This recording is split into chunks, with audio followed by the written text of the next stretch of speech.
if that a guy approached you and was like menacing or threatening or angry in any way, maybe you just cut a guy off in traffic and he caught up to you in the parking lot and is yelling and you'd break down inside. Like, you should try to do something about that.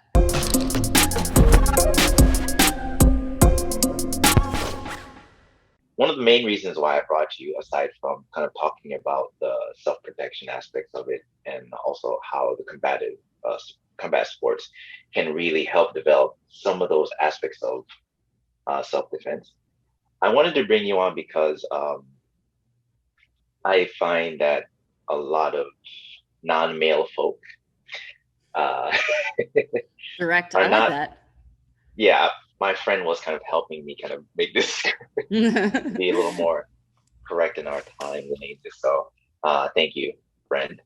So this is actually for non-male folk in particular. So what can non-male folk do to reduce the chances of having violence, or at least being a target of violence?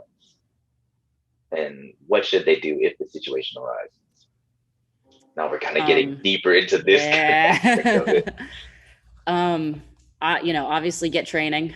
Mhm. So I mean, look, ideally, like, get to a good reputable self-defense school and get training, build real confidence along with real skill, not just, oh, I took my empowerment seminar and like I'm good to go. It was 2 hours. We ran around, did jumping jacks, punched the air, and like I'm all set.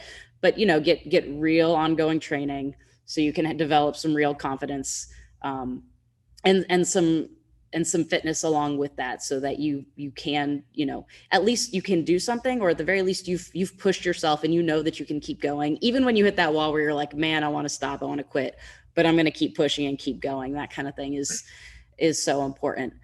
um that experience of almost like having been there, like you've hit that wall and kept going, so you can. And because the time to figure out that you can keep going or that you can take a hit isn't when It's you're, not it's that moment. actually happening. Like, that's not now.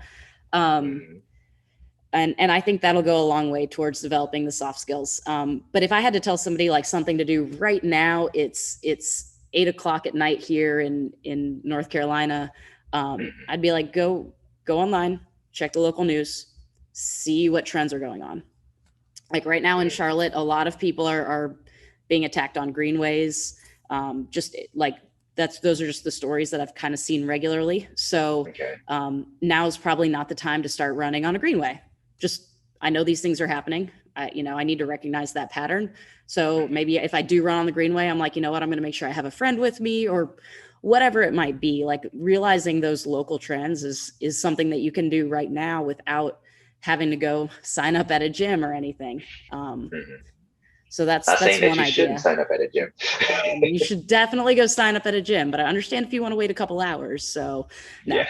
no, that's part of it. But it's so much is valuing yourself.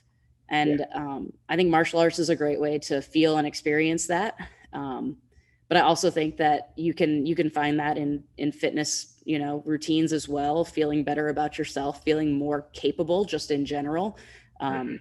Kind of like you talked about discipline as a kid. It's weird how it bleeds over into the other areas of your Yeah, life. It's not strangely just enough, about, right? sitting still at the gym or the dojo because, your coach said to. But yeah, but and I think we forget that as adults. Not to go down too much of a tangent, but when you learn how to like control what you eat, and set a routine and stick to it, because you're going to work out an hour a day or 30 minutes a day no matter what, and you get that going, it's easier to build routines in other areas of your life. Yeah. Like, making sure your kids get outside, or making sure they sit down for their homework. Once you like learn how to build a routine, that knowledge now applies anywhere else, because you Everywhere. just take that template and you not just it's still not easy, but it does bleed over. So Mhm. that capability of, oh, I couldn't squat 90 pounds today, but I've worked at it and been consistent and now I can, leads Mhm. to other abilities and realizing that you're more capable than you thought. Yeah, that makes sense. And I really love how you said there's like the things that you can do right now. Doesn't have to be going to the gym. What's happening? Mm-hmm. What's Yep. happening within the city that you're living in right now? What are the Yep. trends? It's something so easy Absolutely. anyone can do. Well, we don't. Absolutely. No, no, no. Highly But suggest that and we do, so though. I I think this might be somewhere on your list of things you want to ask me. I'll kind of segue us to it All right. a little bit. I think a lot of people don't want to do self-defense because there's this mindset of like, well, I can't do that. And the thought of something happening terrifies me. And what I'd love for them to know is like, that's okay. Like, that's great. Come in terrified, have to stop 5 minutes in and take a break or go cry in the back room or in your car or whatever. And then, come back and try again. Like Yeah. it's okay that it's not comfortable and not something that you necessarily want to do. Assuming that you're in a good reputable school and you're not in tears because the coach yelled at you and belittled you in front of the class on your first day or whatever. Yeah, you it's should leave if it's that's the case. okay to it's okay to do things scared, especially for something that you don't get to control. Like I can't control if somebody's going to try to attack me. So, I'm trying to think of a good example. I can pretty much control if I'm going to walk into McDonald's. So, if the McDonald's building scared me, I could not walk in it. But Yeah. since we're talking about, I don't know, that's a horrible example. It's all I got right now, though. It's Saturday night. I'm off the clock. But anyway, you don't get to choose if someone attacks you. You can do things to make yourself less of a victim and to make it less likely that it happens. But you really don't get 100% control over that. You do get to control yourself in your training and your preparation. So if you have this block, if somebody, if that a guy approached you and was like menacing or threatening or angry in any way, maybe you just cut a guy off in traffic and he caught up to you in the parking lot and is yelling and you'd break down inside. Like, you should try to do something about that. And that's where the self-defense training and skills, again, in good environments, can help you work through that. Okay. So thank you. So like that was a great segue. So then we can talk about so I feel that a lot of non-male folk have the kind of misconceptions, or they believe in some myths about the martial arts or about training in combat sports. Being a non-male person training in martial arts for as long as you've been doing, right? And you don't seem overly muscular or anything, as darn. most people would assume, right? Yeah. I can still hit hard though. What would you say for them, being a good example and a good role model, I feel, in that sense? Yeah. I happen to like my hair short. It's longer than it usually is right now, so that's nice. But you don't have Hair's to. Fire, by the way. Thank you. You don't have to come in with a shaved head, G.I. Jane, ready to beat down the patriarchy or whatever. It's just about coming in as you are and developing some skills. And I think a lot of people are put off because they think they have to be some kind of tough guy, badass, super fit or whatever to come in and do this. And we hear that a lot, oh, I need to get in shape before I do this. And the reality is just that's the opposite. Come as you are, develop over time, build yourself, through the skills and through the classes. That's literally what we're here for. And you'll get the women who come in and they're tough and they've played maybe contact sports, somebody who's come in playing rugby or whatever and has been checking people with their body their whole life. That's a different person, but those aren't really the people who need self-defense. We don't want people to walk in here and body check people into walls. We want regular people who are daunted and intimidated by being hurt to come in and start building some confidence and understanding of what their body is capable of. So do it. Yeah, so I really feel that's probably is the image that most people have, is the people who are most interested in training are the people that don't need it. Yeah. Or in actuality, it's the opposite. And it's across the board too. I mean, it's not just non-male, it's law enforcement. We see that a ton. When it's a voluntary course, we see the people come in and you're like, yeah, these people take advantage of every training opportunity they get and they come to work. And then when it's a course where they're voluntold that they need to go do it, you see them oh yeah. Yeah. You see them looking for any opportunity to skip out. They do the repetition once and they're good to go. And it's like, Mhm. you need Oh this. man. I wasn't gonna ask a question about police and training, but I'm gonna put that out here just for. I saw your face. You're like, oh god, no. Oh no, what can did I open? Well, if we have time, we'll get to that one. There you go. There you go. All right. So I think we also kind of already talked a little bit about like the fear that most non-male folk will have about training in martial arts. So like, it's like not being good at it, being afraid that they um, aren't strong enough, they're not ready for it, and that's really not the case. It's just paraphrasing. Give it a try. If you don't think you're good at it, it's okay. Show up, see how you feel, Yeah. and keep going. You'll get better at it eventually, right? Yeah. Yeah. Um, and specifically mostly for non-males coming in, most instructors that I know would prefer that person over uh, what tends to be more male oriented, is coming in thinking they know everything and they know how to fight. um, I'd like to that person is way more frustrating to deal with. And while I'm happy to have anyone come in and help get them there, that's a very different, that's like a build down. You gotta tear them down first and then build them back up. Where most non-males coming in aren't coming in like, yeah, I'm big and I'm bad and know not. how to fight. They're like, okay, teach me because I don't know how to do this. And I'm like, great, I've been doing this for 20 years. Like, let me show you how. Mhm, mhm. Okay. And so it's this. I've done some like training or private training with people, and I've always found that it's always easier to train non-male folk than this train male. I agree. And I think most people would agree if we're just being honest about personalities and thought processes. And there's definitely some battles to work through. It's not like they're the picturesque person technically Yeah. walking in the door, but um, by and large, that's more of the person you want, somebody who's willing to pay attention to the details and not just try to rely on size and strength, given that they're typically not the bigger, stronger person. Yeah. Okay. Um, so if you had to compile a ranking of whether it be martial arts, combative sports, or a combination of the two, for non-male folk to best acquire those hard skills, how would you rank them? What would be your number one? What would be your bottom rank Um, combative sport or martial art? I know you're not going to be surprised when I say it depends on the person, but it definitely I'm not does. surprised. I was waiting. It depends. I made it a lot longer than Ryan would have, right? But so basically the answer is like the best one is wherever somebody is going to start.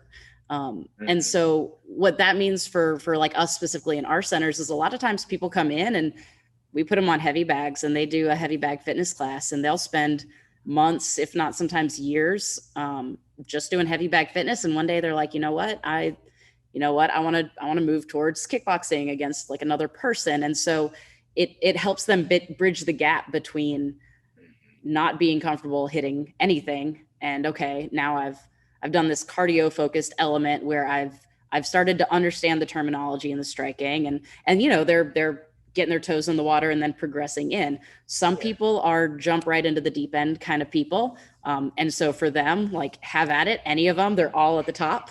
For that other person who needs to start on the heavy bags, they're all at the bottom. Yeah.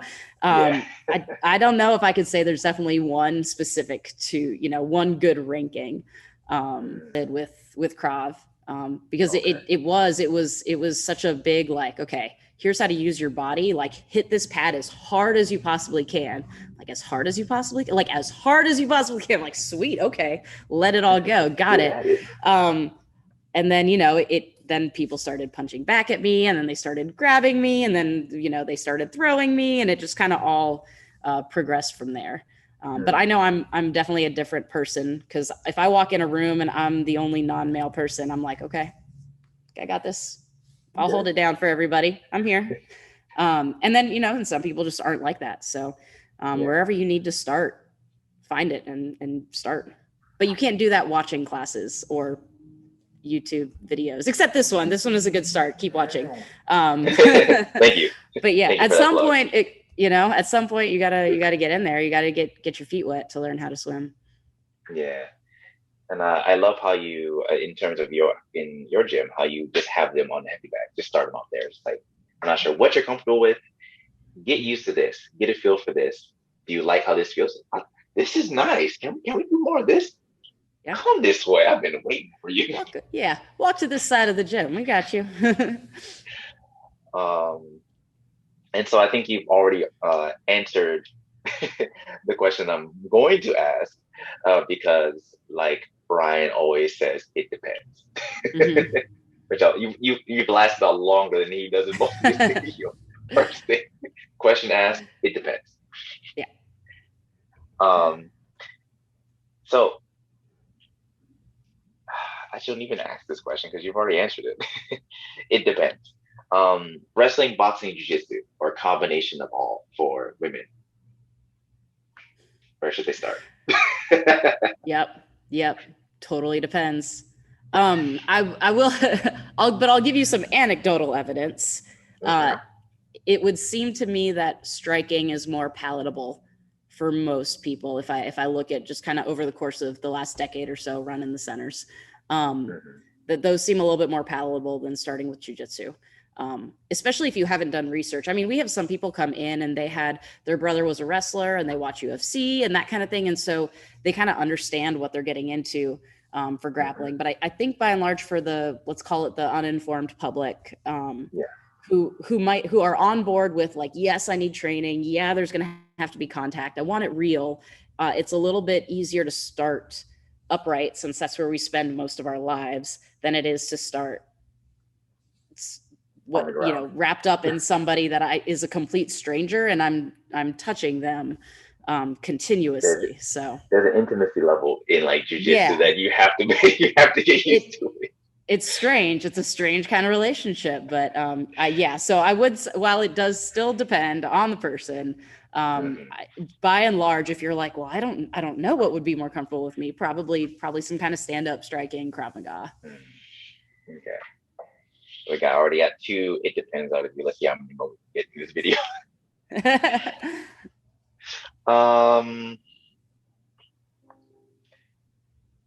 So here we go.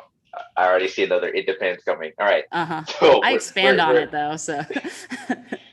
So we've talked a little bit about like what's most likely more palatable for the uninformed public, which you said striking or stand-up arts would probably be better for most people in the very beginning if they don't have a background or at least they know someone that's done grappling or they haven't done the research. Now, in terms of physicality, bone structure, size, shape, what would be better for someone who is petite versus someone who is a little more on the stronger side? And there's your dog. Yeah. He's like, who you calling petite over there? No. I got to go with another. It depends. Is that your cue? Because I hate to say it this way, because it kind of doesn't matter. Size definitely matters, but it doesn't necessarily matter in terms of like, okay, well, I'm bigger, so let me start off striking, or I'm smaller, so let me start off grappling. It going into it though, it matters of like, okay, well, I'm smaller, so I really need to pay attention to exactly what I'm supposed to do and what he says and where his foot is, or what she's telling me, that kind of stuff. And understanding, okay, I'm bigger, so maybe, okay, I did the move, it got me the results I wanted. Did I do it the way they told me to, or did I just muscle my way through it, that kind of thing. So whichever place you start, whether you're coming at it from being a smaller person or a bigger person, being able to bring yourself to the middle and be like, I need to understand what's happening and what we're doing. Okay. There you go. It doesn't matter, and it depends. Yeah, it doesn't matter, and it depends. And it also matters. So somehow you get what you get with me. I don't know what to tell you. We're all in this weird conundrum of like, it depends, but doesn't really depend, but it matters, but doesn't. It But doesn't, but it so does. the technical aspect I feel like is really important, especially in most things. Now that you Hmm. really Yeah, think about it, yeah. especially with jujitsu, Hmm. because yeah, you can power through some things and it can work for some person, for some people Hmm. because of maybe they're smaller than you. But if you're rolling with someone that's bigger than you, that's not going to work. I really have to put my foot in the hip, make sure I grab the collar, the sleeve.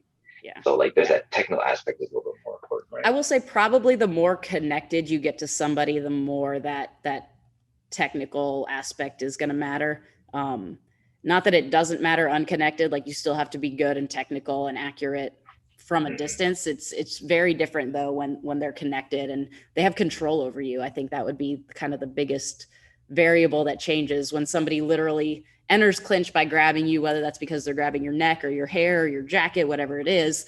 That control can lead a lot of different ways. Yeah. Okay. But yeah, I try to roll with kids every once in a while just to remind myself that I can be big and strong and muscle people around, and then go train with the adults. That's my suggestion. That's my real suggestion for anyone. Roll with kids. Remember Roll how with strong and kids. powerful you are. Feel good. Oh, beat your kid. I Um, do a lot with the kids program, so they're just always kind of in in my your head. head. But That's cute.